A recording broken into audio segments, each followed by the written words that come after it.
আসসালামু আলাইকুম। এটিএন বাংলা সংবাদে সবাইকে স্বাগত জানাচ্ছি তনুজা দাস। শুরুতেই জানিয়ে দেব সংবাদ শিরোনাম। স্বৈরাচার শেখ হাসিনার বিচার নিশ্চিতে ঐক্যবদ্ধ থাকার শপথ বিভিন্ন রাজনৈতিক দল ও সংগঠনের। আওয়ামী শাসনামলে নিপীড়িতদের নিয়ে মঞ্চ গঠনের ঘোষণা। বিগত শেখ হাসিনা সরকার দেশের অনেক কিছু ধ্বংস করেছে অভিযোগ তারেক রহমানের। জনগণের প্রত্যাশা পূরণে নেতাকর্মীদের কাজ করার আহ্বান।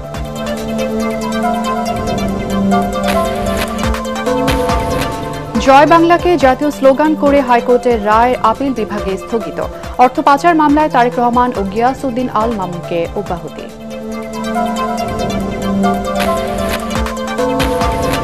ভারতের পররাষ্ট্র সচিবের সফরে ঢাকা দিল্লির সম্পর্কের বরফ গলবে আশা বিশ্লেষকদের। দুদেশের মানুষের প্রত্যাশা উপলব্ধি করার তাগিদ।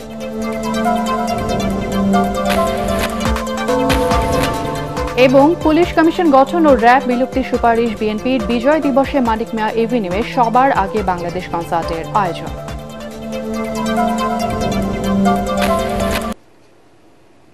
শুনছিলেন সংবাদ শিরোনাম, এবারে বিস্তারিত। পলাতক স্বৈরাচার শেখ হাসিনাকে দ্রুত দেশে ফিরিয়ে এনে সর্বোচ্চ শাস্তি নিশ্চিত ঐক্যবদ্ধ থাকার শপথ নিয়েছেন বিএনপি, জামাত সহ বিভিন্ন রাজনৈতিক দল ও সংগঠনের শীর্ষ নেতারা। রাজধানীতে গুম হওয়া পরিবারদের সংগঠন মায়ের ডাকের সমাবেশে অংশ নিয়ে তারা জুলাই বিপ্লবে গণহত্যায় জড়িতদের কঠোর শাস্তির দাবি করেন। আওয়ামী শাসনামলে নিপীড়িতদের নিয়ে জাতীয় মঞ্চ গঠনের কথাও জানান বৈষম্য বিরোধী ছাত্র আন্দোলনের নেতারা। আরও জানাচ্ছেন মাজহারুল হক মুহাজির। আমার নাই আজ আমি দেখি না। আওয়ামী লীগের শাসনামলে প্রিয়জন হারানো পরিবারের কান্না যেন থামছে না কিছুতেই। শহীদ শৈল না বেয়ারিস না সে ওয়ারিস আসি না, তুই দেখ আমি আমার ফ্যামিলির আকার কিভাবে সামলাবো। গেল 15 বছরে গুম খুনের শিকার হওয়া ভুক্তভোগী পরিবারদের নিয়ে এই গণজমায়েতের আয়োজন করে সামাজিক অধিকার আদায় সংগঠন মায়ের ডাক। স্বজনদের ছবি নিয়ে দূর দূরান্ত থেকে সবাই আসেন ন্যায় বিচারের আশায়। সে ইসলামী ছাত্র শিবির করত দেখে তাকে অজ্ঞাতনামা হিসাবে আপনার সাদা প্রাইভেট কারে তারা তুলে নিয়ে যায়। গণজমায়েতে এক মঞ্চে জড়ো হন বিএনপি, জামাত, বৈষম্য বিরোধী ছাত্র আন্দোলন, জাতীয় নাগরিক কমিটি সহ বিভিন্ন রাজনৈতিক দল ও সংগঠনের নেতাকর্মীরা। যে আওয়ামী লীগ এখনো পর্যন্ত একটা সরি পর্যন্ত বলে নাই, এখনো পর্যন্ত তার অপরাধ স্বীকার করে নাই, তাদের সাথে কিসের রিকনসিলিয়েশন? গণতন্ত্রের বাংলাদেশকে গণজুলুমতন্ত্রের বাংলাদেশে পরিণত করা হয়েছে। সেই বাংলাদেশকে আবার যদি কেউ ওই পুরনো কায়দায় ফিরিয়ে নিতে চায়, আমরা আর তাদেরকে সেই সুযোগ দিব না। রাজপথের লড়াইকে ভুলে যাবেন না। রক্তের বদলাতের রক্তের যে বিচারের দাবি এসছে সেগুলোকে ভুলে যাবেন না। এতে ভারত বিতর্ক ও শেখ হাসিনার বিচার হয়ে ওঠে আলোচনার মূল বিষয়। আওয়ামী লীগকে চিরতরে নির্মূল করার দাবিও উঠে আসে মায়ের ডাকের মঞ্চে। যতই তারা মিথ্যার যুদ্ধ চাপিয়ে দিক, সত্যের প্রকৃত বাস্তবতা তুলে ধরে আমরা বাংলাদেশের মাথা দুনিয়ার বুকে উন্মোচন করতে পারব। কোন সংস্কারে কোনো কাজ হবে না যতদিন পর্যন্ত না আমরা নিজেদের সংস্কার নিজেরা করি। 24 অভ্যুত্থানের যে চেতনা, সেই চেতনা ধারণ করে একটি জাতীয় ঐক্যের মধ্য দিয়ে নির্বাচনী কৌশলে আওয়ামী লীগকে রাজনীতিকে বিদায় দিতে হবে। এ সময় ভিডিও বার্তায় ও লিখিত বক্তব্যে মায়ের ডাকের এই আয়োজনে সংহতি জানান বিএনপির ভারপ্রাপ্ত চেয়ারম্যান তারেক রহমান ও দলের মহাসচিব মির্জা ফখরুল ইসলাম আলমগীর। লিখিত বক্তব্য পাঠ করে শোনান আরেক চেনামুখ ইশরাক হোসেন। ফ্যাসিবাদী হাসিনা পালিয়ে যাওয়ার মধ্য দিয়ে দেশে স্বস্তি শান্তির অবারিত দ্বার উন্মোচিত হয়েছে, দাসত্বের অবসান ঘটেছে। 1.5 দশকের বন্দি দশা থেকে মুক্তির স্বাদ অনুভব করছে বাংলাদেশের মানুষ। দিন গড়িয়ে সন্ধ্যা, মায়ের ডাকে সাড়া দেন তথ্য উপদেষ্টা নাহিদ ইসলামও। বলেন আওয়ামী লীগকে যারা পুনর্বাসন করতে চায় তাদের চিহ্নিত করাই এখন সময়ের দাবি। ফলে এই যে রক্তের যে আমরা প্রতিশ্রুতি, যে সেই বিচার অবশ্যই আমরা করব এবং সেটার জন্য আমাদের যে জাতীয় ঐক্য, জাতীয় সংহতি, সেটি সবসময় আমাদেরকে রক্ষা করতে হবে। এ সময় জুলাই বিপ্লবের স্পিরিটকে ধারণ করে নতুন বাংলাদেশকে এগিয়ে নিয়ে যাবার আহ্বান জানান মায়ের ডাকের মূল সমন্বয়ক সঞ্জিদা ইসলাম। আমরা বিচারের দাবিতে এক হয়েছি।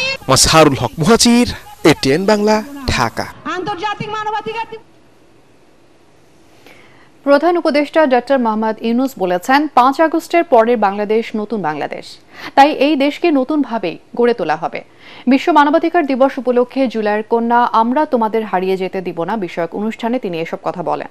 এ সময় প্রধান উপদেষ্টা বলেন, এখনকার প্রজন্ম বিশ্বের সবচেয়ে শক্তিশালী প্রজন্ম। বড় কেউ নেতৃত্ব না দিলেও এই প্রজন্ম তাদের অধিকার আদায় করে নিতে শিখেছে। কেউ না ডাকলেও জুলাইয়ের কন্যারা স্বেচ্ছায় আন্দোলন করে নতুন বাংলাদেশ গড়তে মাঠে নেমেছিল বলে জানান ডক্টর ইউনূস। আসলে বাংলাদেশে যেটা হয়ে গেল, এটার নজির পৃথিবীতে খুঁজে পাওয়া যাবে না।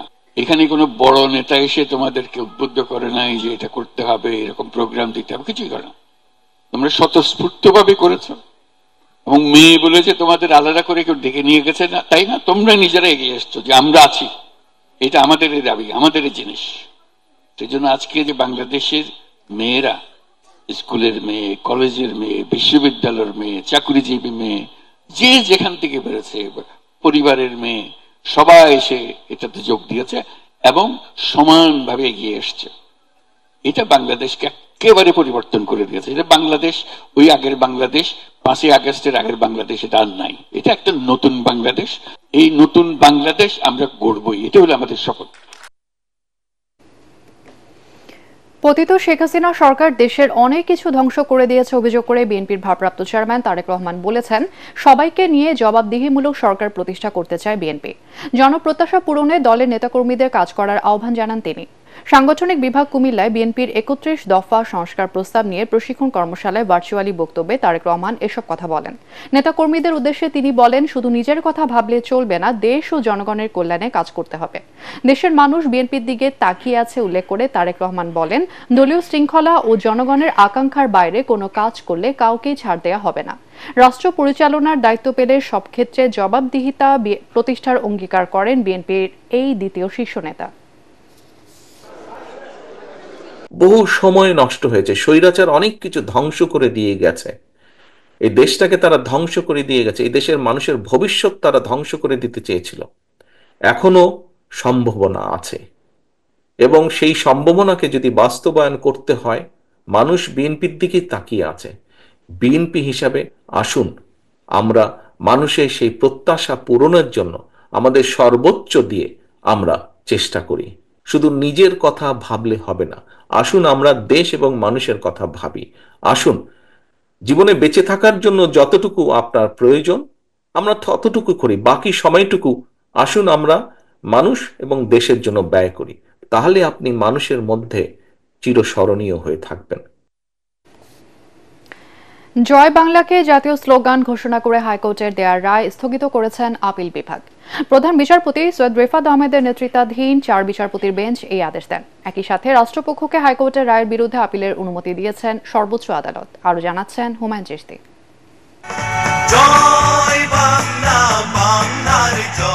একাত্তরে মহান মুক্তিযুদ্ধে দেশে মুক্তিকামী মানুষকে প্রবলভাবে প্রেরণা জুগিয়েছিল জয় বাংলা স্লোগান।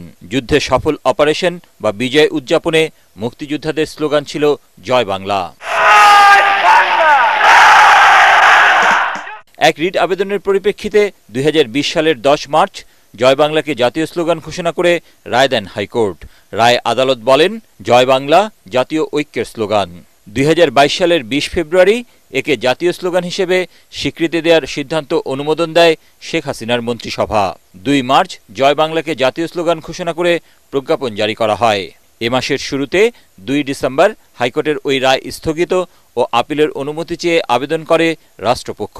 একটি দেশের জাতীয় কোনো কিছুকে ঘোষণা করার আগে একটা পপুলার ম্যান্ডেট অর্থাৎ জনগণের কাছ থেকেও এটা শোনার প্রয়োজন রয়েছে। পাবলিক ইন্টারেস্ট লিটিগেশনের নামে একটা রিট পিটিশন দাখিল করার মাধ্যমে কোনো প্রকার আইনগত ভিত্তি ছাড়া এটিকে ঘোষণা করে দেওয়াটা আইনগতভাবে বৈধ নয়। এটি ছিল হচ্ছে আমাদের মূল প্রতিপাদ্য বিষয়। পরবর্তীতে যেটা দেখেছি আমরা সেটা হচ্ছে যে সময়ের বিবর্তনে এই যেটি আমাদের সকল মুক্তিযোদ্ধার মুখে ছিল সেটিকে তারা একটি দলীয় স্লোগানে পরিণত করেছিলেন। মুক্তিযুদ্ধের সময় শুধু জয় বাংলাই যে একমাত্র স্লোগান ছিল তা কিন্তু নয়, আরো অনেক রকমের স্লোগান সেখানে বলা হয়েছে। বিভিন্ন ব্লগাররা এটাকে যেভাবে ব্যবহার করছেন তাতে আমার মনে হয় যে এটার যে ভির্য ছিল সেটি অনেক আগেই বোধহয় অনেকখানি ম্লান হয়ে গিয়েছে। শুনানি শেষে রাষ্ট্রপক্ষের লিভ টু আপিল মঞ্জুর করে আদেশ দেন আপিল বিভাগ। দীর্ঘ শুনানি শেষে আপিল বিভাগ জয় বাংলার যে জাজমেন্টটি ছিল সেই রায়টিকে আজকে স্থগিত করে দেন, আপিলের অনুমতি মঞ্জুর করলেন। আপিল বিভাগের এই আদেশের ফলে জয় বাংলা আর জাতীয় স্লোগান হিসেবে বিবেচিত হবে না বলে জানান অতিরিক্ত অ্যাটর্নি জেনারেল অনিক আর হক। হুমায়ুন চিস্তি, এটিএন বাংলা, ঢাকা। অর্থপাচার মামলায় বিএনপির ভারপ্রাপ্ত চেয়ারম্যান তারেক রহমানের 7 বছরের সাজা স্থগিত করেছেন আপিল বিভাগ। প্রধান বিচারপতি সৈয়দ রেফাত আহমেদের নেতৃত্বাধীন 6 বিচারপতির আপিল বেঞ্চ এই আদেশ দেন। এদিকে বিস্ফোরক দ্রব্য আইনের মামলায় 12 বছরের সাজা থেকে বিএনপির কেন্দ্রীয় নেতা রুহুল কুদ্দুস তালুকদার দুলুকে খালাস দিয়েছেন হাইকোর্ট। দেখুন হুমায়ুন চিশতির আরেকটি রিপোর্ট।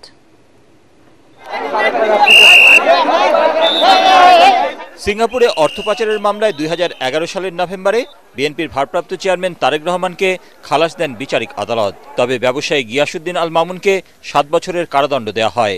ওই রায়ের বিরুদ্ধে দুদকের আপিলের পরিপ্রেক্ষিতে 2016 সালে তারেক রহমানকে 7 বছর কারাদণ্ড দেন হাইকোর্ট। পাশাপাশি 20 কোটি টাকা জরিমানা করা হয়। ওই সাজার বিরুদ্ধে আপিল বিভাগে আবেদন করা হয়। শুনানি শেষে লিভ টু আপিল গ্রহণ করার পাশাপাশি তারেক রহমান ও গিয়াসউদ্দিন আল মামুনের সাজা স্থগিত করেন সর্বোচ্চ আদালত। যে আইনে মামলা দায়ের করা হয়েছিল সেই আইন তখন এক্সিস্ট ছিল না, অর্থাৎ এই মামলা এই আইনে চলতে পারে না। অ্যাপিল লিভ দিয়েছেন আমাদেরকে এবং আগামী 31 ডিসেম্বরের মধ্যে কনসাইজ স্টেটমেন্ট আমাদেরকে এবং দুদককে দাখিল করতে বলেছেন। আর সবচেয়ে উল্লেখযোগ্য হচ্ছে এই মামলায় 2 জন আসামি, 2 জনের ক্ষেত্রেই 2টি আপিলে সাজা স্টে করা হয়েছে। এদিকে 2004 সালের ফেব্রুয়ারিতে 18টি বাড়ি পোড়ানোর ঘটনায় নাটোরে কয়েকটি মামলা হয়। একই ঘটনায় 2007 সালে আরেকটি মামলা হয়, যেখানে বিএনপির কেন্দ্রীয় নেতা রুহুল কুদ্দুস তালুকদার দুলু সহ 83 জনকে আসামি করা হয়। ওই মামলায় দুলুকে 12 বছর এবং 82 আসামিকে 10 বছর সাজা দেয় আদালত। সাজার বিরুদ্ধে দুলু সহ 28 আসামির আপিলের শুনানি শেষে সব আসামিকে খালাস দেন হাইকোর্ট। কনস্টিটিউশন আর্টিকেল 35(2) তে বার আছে যে one man can not prosecute or punished one offense more than once। এই চার্জগুলো ঠিকমতো করা হয়নি। জাস্ট উইদিন 6 মান্থের ভিতরে ট্রায়াল কোর্ট সাজা দিয়ে দিয়েছিল আসামিদের। আজকে রায় দিয়েছে, মামলা সকল আসামি বেকসুর খালাস হয়েছে। দুলুর আইনজীবী জানান, এর আগে ওই ঘটনায় 2004 সালে করা মামলাগুলো থেকে দুলুকে খালাস দিয়েছিলেন বিচারিক আদালত। হুমায়ুন চিস্তি, এটিএন বাংলা, ঢাকা। ভারতের পররাষ্ট্র সচিব বিক্রম মিশ্রির ঢাকা সফরের ফলে দুদেশের সম্পর্কের মধ্যে সন্দেহ আর অবিশ্বাস কমবে বলে মনে করছেন আন্তর্জাতিক সম্পর্ক বিশ্লেষকরা। তবে পরস্পরের আস্থা অর্জনে দুদেশের মানুষের প্রত্যাশা বুঝতে হবে বলে মনে করেন তারা। মিশ্রির বহুল আলোচিত এই সফরে ঢাকা দিল্লির সম্পর্কের গতি প্রকৃতি বুঝতে আগামী কিছুদিন পর্যবেক্ষণ করার কথা জানান বিশ্লেষকরা। আরও জানাচ্ছেন ফজলে রাব্বি। বহুল আলোচিত ভারতের পররাষ্ট্র সচিব বিক্রম মিশ্রি বাংলাদেশ সফরে দিল্লি ও ঢাকা পারস্পরিক সম্পর্ক উন্নয়নে নিজেদের আগ্রহের কথা জানিয়েছে। একই সাথে জানিয়েছে কিছু দাবি দেওয়া। মোটা দাগে ঢাকার প্রত্যাশা, ভারতে অবস্থানরত পতিত সরকারের প্রধানমন্ত্রী শেখ হাসিনা যেন বাংলাদেশকে অস্থিতিশীল করতে না পারে, ভিসা সহজীকরণ ও ধর্মীয় ইস্যুতে অপপ্রচার বন্ধ করা। আর সম্পর্ক উন্নয়নের জন্য দিল্লি চায় সংখ্যালঘুদের নিরাপত্তা ও বাংলাদেশে স্থিতিশীল রাজনৈতিক পরিস্থিতি। একটা জিনিস তারা হাইলাইট করেছে যে ভারত সেই ধরনের একটা বাংলাদেশের সাথে কাজ করতে চায়, যেই বাংলাদেশ ডেমোক্রেটিক বলছে, স্টেবল বলছে, পিসফুল বলছে, প্রোগ্রেসিভ বলছে এবং একেবারে শেষে বলছে ইনক্লুসিভ। তো এটাকে যদি আমরা একটু ভেঙে যদি চাই, তাহলে বোঝাই যাচ্ছে যে তারা একটা নির্বাচিত সরকার চাচ্ছে এবং সেটা আসলে তাদের হয়তো কাজ করতে হয়তো সুবিধা হবে।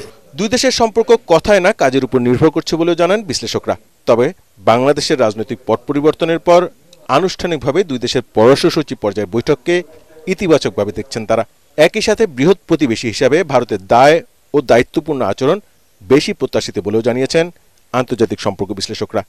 জনগণের ইচ্ছা অনুযায়ী যে কোনো রাষ্ট্রের সাথে আমার দেশের স্বার্থ অনুযায়ী কনভার্জেন্স অফ ইন্টারেস্ট তৈরি করা, সেটা গুরুত্বপূর্ণ।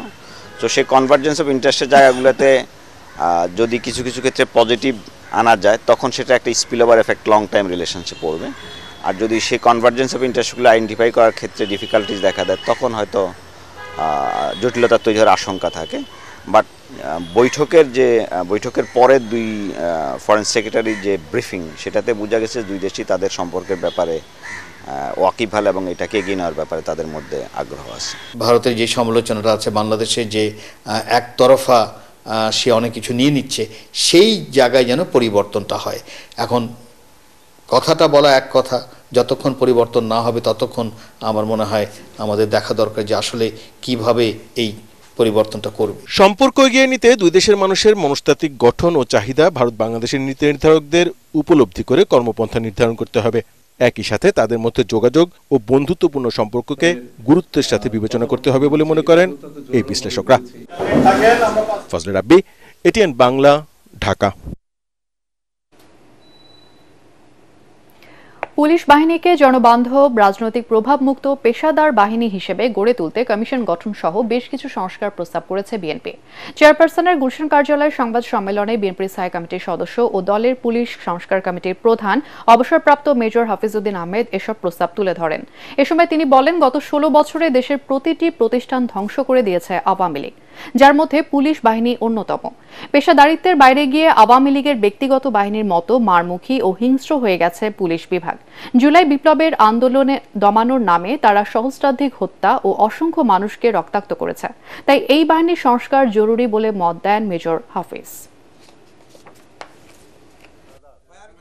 জনগণ কর্তৃক নির্বাচিত হয়ে যদি সীমা লঙ্ঘন করে, এই দেশের লড়াকু সচেতন জনগণ তার বিরুদ্ধে আবার রাজপথে নেমে তাদেরকে যথাস্থানে প্রতিস্থাপিত করবে।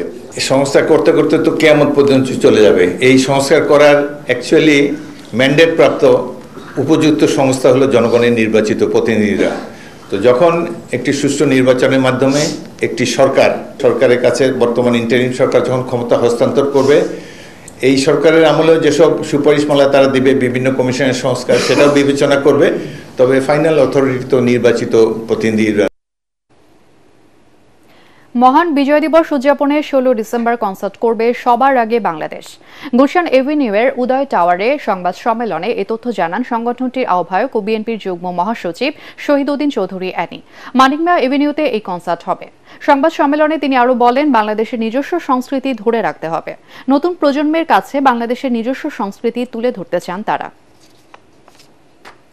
বিস্তারিত এই প্রজন্মকে আবারও এই বাংলাদেশের সংস্কৃতিকে সামনে রেখে টার্গেট করেই হিন্দি গান বা হিন্দি সংস্কৃতি বা উর্দু গান, উর্দু সংস্কৃতি বা বিনদেশি যে কোনো সাংস্কৃতিক অবস্থান থেকে বের হয়ে আমরা একটা দেশপ্রেমিক বাংলাদেশের সংস্কৃতি তুলে ধরার জন্য এই প্রজন্মকে উদ্বুদ্ধ করার লড়াইয়ে আজকে আমরা ঐক্যবদ্ধ রয়েছি।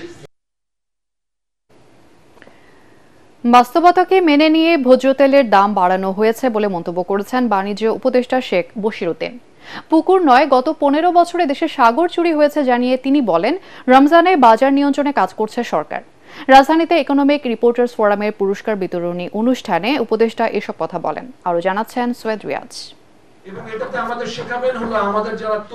রাজধানীর পল্টনে ইকোনমিক রিপোর্টার্স ফোরাম ইআরএফ প্রাণ মিডিয়া অ্যাওয়ার্ড প্রদান অনুষ্ঠানে উদ্যোক্তারা বলেন, চাহিদার তুলনায় সরবরাহ কম থাকায় পণ্য মূল্য নিয়ন্ত্রণে রাখা যাচ্ছে না। আমরা যদি আমাদের উৎপাদন বাড়াতে পারি বাংলাদেশে, তাহলে কিন্তু আমরা আগামী দিনে কিন্তু কৃষির জন্য সুফল বয়ে আনতে পারবো এবং মানুষের জন্য কিন্তু সুফল বয়ে আনা যাবে। দ্রব্যমূল্য নিয়ে শুধু বিদেশি নয়, দেশীয় গণমাধ্যমও অপপ্রচার চালাচ্ছে অভিযোগ করে প্রধান উপদেষ্টার প্রেস সচিব বলেন, বর্তমান সরকার স্বচ্ছতাকে চ্যালেঞ্জ হিসেবে নিয়েছে। আমরা যে ফুড বাস্কেট দেখছি সেটাই কিন্তু একদম নোটিসেবল চেঞ্জ কিন্তু আমরা দেখছি। স্টিডিলি দাম কমছে, কিন্তু সেটা রিফ্লেকশন আমরা রিপোর্টিংয়েও দেখছি না এবং আমরা যারা কমেন্ট্রি করেন তারা অনেক ধরনের এই পুরো জিনিসটা অনেক ধরনের জেনারেলাইজেশন করছে। বাণিজ্য উপদেষ্টা বলেন, ব্যবসায়ীদের সংখ্যা বাড়িয়ে সুষ্ঠু প্রতিযোগিতার মাধ্যমে দ্রব্যমূল্য সহনীয় পর্যায়ে আনতে সরকার কাজ করছে। তেলের দাম 8 টাকা বাড়িয়েছি, এটা আমরা বাস্তবতাটাকে মেনে নিয়ে বাড়িয়েছি। কারণ এই যদি আমরা যদি এটা না বাড়াতাম তাহলে সরবরাহে এবং একটা বড় ঘাটতি তৈরি হতো। আমাদের রমজানের যে প্রয়োজনীয় যেসব দ্রব্যগুলো বাজার স্থিতিশীল থেকে যেন নিম্নগামী থাকে। অনুষ্ঠানে কৃষি ও কৃষি প্রক্রিয়াজাত খাত নিয়ে করা সেরা প্রতিবেদনে 3 ক্যাটাগরিতে 10 সাংবাদিককে ইআরএফ প্রাণ মিডিয়া অ্যাওয়ার্ড দেয়া হয়। এর মধ্যে প্রিন্ট মিডিয়ায় 5, অনলাইনে 2 এবং টেলিভিশন ক্যাটাগরিতে পেয়েছেন 3 জন। সৈয়দ রিয়াজ, এটিএন বাংলা, ঢাকা। এবারে মহান মুক্তিযুদ্ধ নিয়ে আমাদের বিশেষ আয়োজন মুক্তিযুদ্ধের বিজয় গাথা।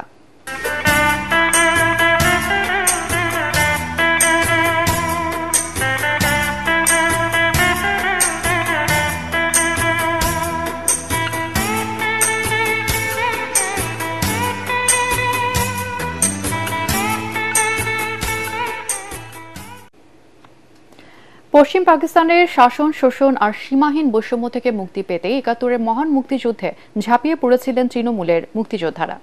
বরিশালের মেহেন্দিগঞ্জ উপজেলার সাবেক মুক্তিযোদ্ধা commander Shah M R Alam তাদেরই একজন। তার মতে, স্বাধীনতার ৫৩ বছরেও কাঙ্ক্ষিত বৈষম্যমুক্ত বাংলাদেশ প্রতিষ্ঠিত হয়নি বলেই ২৪ গণ অভ্যুত্থানের সৃষ্টি। এই বীর মুক্তিযোদ্ধার শেষ ইচ্ছা মৃত্যুর আগে দেখে যেতে চান বৈষম্যমুক্ত বাংলাদেশ।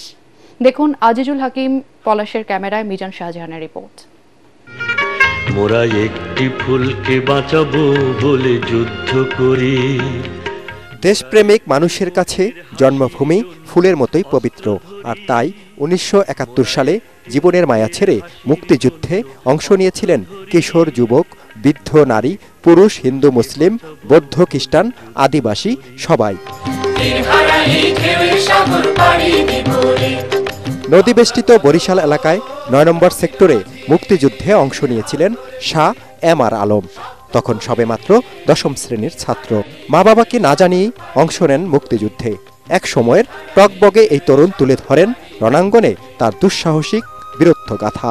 বানরিপাড়া থানায় এটাকে আমরা 2টা স্পিডবোট, চতুর্দিক আমরা থেকে ২৭ জন আমরা পজিশনে গেলাম। আমাদের ধারণা ছিল কি সেন্টিকে আমরা ফেলে দিয়ে ক্রলিং করে থানায় ঢুকে গিয়ে অস্ত্রাগার লুট করে আমরা নিয়ে আসবো, আর নিয়ে আমরা যুদ্ধে অংশগ্রহণ করব। সেন্টি পোস্টে আছে, সেন্টিকে টার্গেট করে ফেলে দিলাম। চতুর্ধারে বাসার থেকে ওরা যে অস্ত্র দিয়ে দিছে বাসায় বাসায়, এটা আমাদের জানা ছিল না। তখন তারা যেভাবে চতুর্দিকে গুলি করলো, আমরাও কিছু করি, ওরা করে ১০০ রাউন্ড, আমরা করি ১০ রাউন্ড। ২৮ আগস্ট ১৯৭১ পাকিস্তানি হানাদার বাহিনী তাকে খুঁজতে এসে না পেয়ে আগুন দিয়ে জ্বালিয়ে দেয় বাড়ি ঘর। ৫৩ বছর আগের বীরত্বের স্মৃতি এখনো জলজল করছে আলম শাহর দু চোখে। তবে অসংখ্য ভুয়া মুক্তিযোদ্ধার ভিড়ে আসলদের তালিকাভুক্ত না করার আক্ষেপ আছে তার। ভুয়া মুক্তিযোদ্ধারা স্বাধীনতা দিবস, বিজয় দিবসে যখন রজনীগতার স্টিক সার্টিফিকেট নিয়ে আমাদের সামনে দিয়ে যায়, আমাদের প্রকৃত মুক্তিযোদ্ধাকে তালিকা করে ভুয়া মুক্তিযোদ্ধাকে বাতিল করে একটা সঠিক ইতিহাস রচনা করুক। কালো চুলওয়ালা তরুণ যারা ২৪-এর বিপ্লবের সফল নায়ক, তাদের ঘিরে স্বপ্ন দেখেন বরিশালের মেহেন্দিগঞ্জ উপজেলার সাবেক মুক্তিযোদ্ধা কমান্ডার আলম শাহ। তার বিশ্বাস, বৈষম্যমুক্ত বাংলাদেশ একদিন হবেই। হৃদয়ে অতৃপ্তি রবে, সাঙ্গ করি মনে হবে, শেষ হইয়াও হইল না শেষ। রবীন্দ্রনাথের ছোট গল্পের এই সংজ্ঞার মতো এসব মুক্তিযোদ্ধার গল্পও শেষ করা যাবে না, অতৃপ্তি থেকে যাবে। কারণ ১,৪৭,৫৭০ বর্গ কিলোমিটারের এই পুরো বাংলাদেশের সঙ্গে জড়িয়ে রয়েছে অগণিত শহীদ, গাজীর এরকম হাজারো গল্প। মিজান শাহজাহান, এটিএন বাংলা, ঢাকা। পতিত স্বৈরশাসক শেখ হাসিনা তার শাসনামলে দেশের শিক্ষা ব্যবস্থাকে ধ্বংস করে দিয়েছে বলে অভিযোগ করেছেন বিএনপির কেন্দ্রীয় নেতা রুহুল কুদ্দুস তালুকদার দুলো। আগামীতে মানসম্মত শিক্ষা ব্যবস্থা ফিরিয়ে আনতে ছাত্র, শিক্ষক সহ সকলকে ঐক্যবদ্ধ থাকার আহ্বান জানান তিনি। বিকেলে নাটোর নবাব সিরাজউদ্দৌলা সরকারি কলেজ প্রাঙ্গণে অনার্স প্রথম বর্ষের শিক্ষার্থীদের নবীন বরণ অনুষ্ঠানে কলেজের প্রাক্তন শিক্ষার্থী হিসেবে প্রধান অতিথির আসন অলংকৃত করেন তিনি। এ সময় দুলু ছাত্রছাত্রীদেরকে শিক্ষকদের সম্মান জানানো এবং লেখাপড়া করে উন্নত জীবন গড়ার আহ্বান জানান।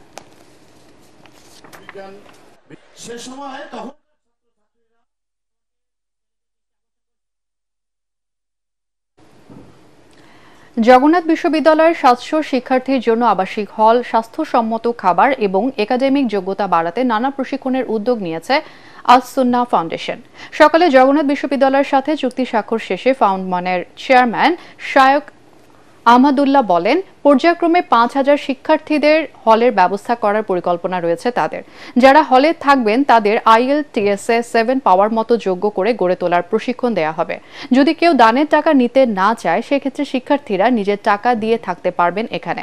এ সময় বিশ্ববিদ্যালয়ের উপাচার্য কৃতজ্ঞতা জানিয়ে বলেন, এই উদ্যোগের মাধ্যমে কিছুটা হলেও হল সমস্যার সমাধান হবে।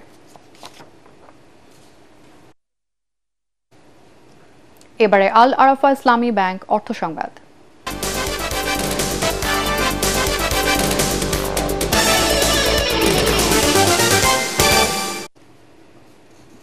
কর ফাঁকি দিলে প্রান্তিক জনগণ সামাজিক অনেক সেবা থেকে বঞ্চিত হয়, তাই নিয়ম মেনে ভ্যাট দেওয়ার আহ্বান জানিয়েছেন অর্থ উপদেষ্টা সালেউদ্দিন আহমেদ। জাতীয় রাজস্ব বোর্ড আয়োজিত ভ্যাট দিবসের অনুষ্ঠানে তিনি বলেন, দেশ গড়তে অর্থের প্রয়োজন, সরকারি প্রণোদনা দেওয়ার সময় আর নেই। এ সময় এনবিআর চেয়ারম্যান বলেন, এই মুহূর্তে ভ্যাট হার কমানোর কোনো সুযোগ নেই।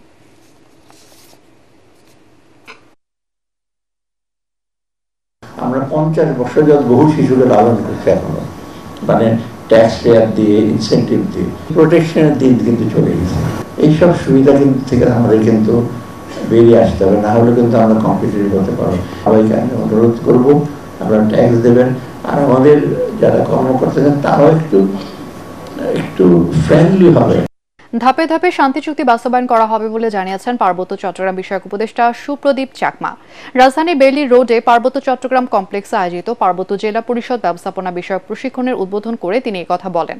এ সময় নবনিযুক্ত চেয়ারম্যান ও সদস্যদের সরকারি বিভিন্ন প্রণোদনা সেবা কার্যক্রম পরিচালনার পাশাপাশি মানুষের কল্যাণে কাজ করার আহ্বান জানান উপদেষ্টা। অনুষ্ঠানে পার্বত্য চট্টগ্রাম বিষয়ক মন্ত্রণালয়ের সচিব AKM শামীমুল হক সিদ্দিকী অন্যান্যের মধ্যে উপস্থিত ছিলেন।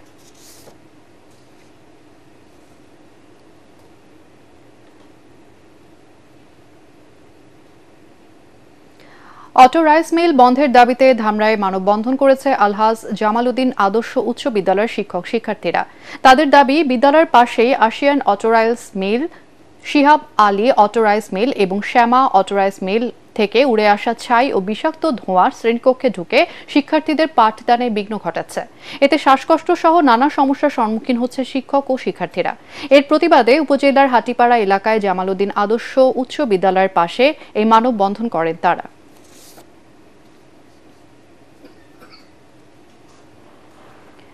ফেনী রিপোর্টার্স ইউনিটি কার্যকরী কমিটির নির্বাচনে পঞ্চমবারের মতো সভাপতি হলেন দৈনিক নয়া দিগন্তের স্টাফ রিপোর্টার শাহাদাত হোসেন। তিনি একাধারে ফেনীর বাসর সংবাদদাতা এবং দৈনিক ফেনীর সময় সম্পাদক। দ্বিতীয়বারের মতো সাধারণ সম্পাদক হয়েছেন ATN নিউজের প্রতিনিধি ও দৈনিক ফেনীর নির্বাহী সম্পাদক দিদারুল আলম। সন্ধ্যায় প্রধান নির্বাচন কমিশনার PP মেজবাউদ্দিন খান বিজয়ী প্রার্থীদের নাম ঘোষণা করেন।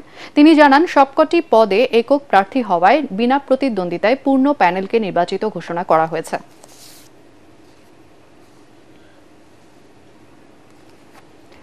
শান্তি, সম্প্রীতি ও সৌহার্দ্য ছড়িয়ে দেওয়ার লক্ষ্যে সেনাবাহিনীর খাগড়াছড়ি রিজিয়নের উদ্যোগে অনুষ্ঠিত হল সম্প্রীতি কনসার্ট ও সাংস্কৃতিক সন্ধ্যা। জেলা স্টেডিয়ামে আয়োজিত কনসার্টে স্বনামধন্য শিল্পী জিনিয়া জাফরিন লুইপা, ফুয়াদ সহ স্থানীয় শিল্পীরা জনপ্রিয় সব গান পরিবেশন করেন। অনুষ্ঠানে সেনাবাহিনীর রিজিয়ন কমান্ডার ব্রিগেডিয়ার জেনারেল শরীফ মোহাম্মদ আমান হাসান, খাগড়াছড়ি জেলা প্রশাসক মোহাম্মদ শহীদুজ্জামান, জোন কমান্ডার আবুল হাসনাদ জুয়েল সহ সামরিক বেসামরিক কর্মকর্তারা উপস্থিত ছিলেন। শত শত পাহাড়ি বাঙালি দর্শনার্থী এই কনসার্ট উপভোগ করেন। কনসার্টে media partner ATN Bangla.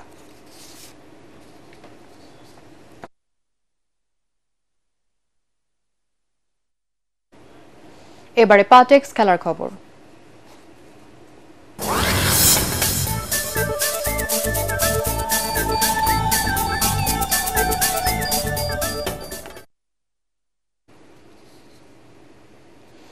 Liton দাসকে অধিনায়ক করে ওয়েস্ট ইন্ডিজের বিপক্ষে 15 সদস্যের টি-20 দল ঘোষণা করছে বাংলাদেশ ক্রিকেট বোর্ড BCB। চমক হিসেবে প্রথমবার দলে ডাক পেলেন পেসার রিপন মন্ডল। ইনজুরির কারণে নিয়মিত অধিনায়ক নাজমুল হোসেন শান্ত না থাকায় এই দায়িত্ব পেলেন লিটন। 21 বছর বয়সী পেসার রিপন মন্ডল যুব দলের হয়ে বেশ কিছু ম্যাচ খেলেছেন। 2023 সালে এশিয়ান গেমসেও বাংলাদেশের প্রতিনিধিত্ব করেছেন তিনি। তবে এবারই প্রথম জাতীয় দলে ডাক পেলেন রিপন মন্ডল।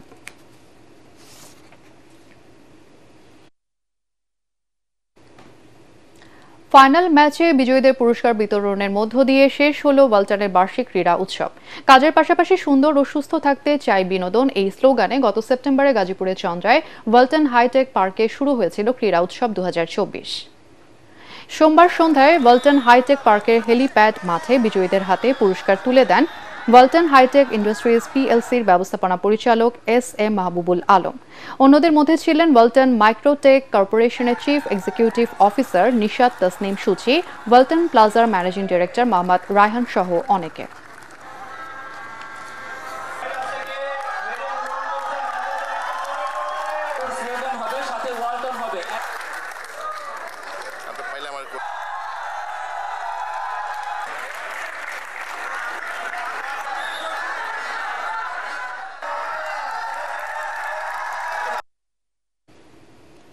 শেষ করার আগে সংবাদ শিরোনাম আরও একবার।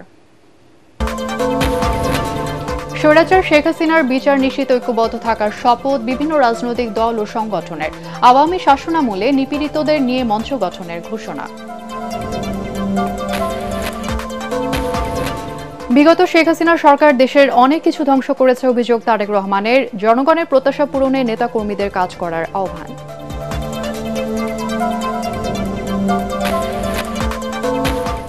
জয় বাংলাকে জাতীয় স্লোগান করে হাইকোর্টের রায় আপিল বিভাগে স্থগিত। অর্থ পাচার মামলায় তারেক রহমান ও গিয়াসউদ্দিন আল মামুনকে অব্যাহতি।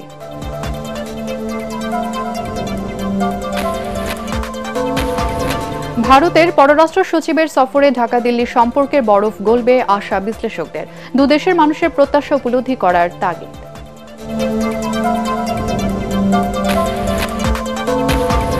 এবং পুলিশ কমিশন গঠন ও র্যাব বিলুপ্তির সুপারিশ বিএনপির।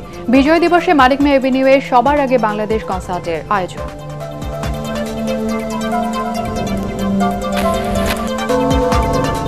আর এই ছিল এখনকার সংবাদ। আমাদের এটিএন বাংলার সংবাদ ইউটিউবে দেখতে ব্রাউজ করুন youtube/ATN Bangla News।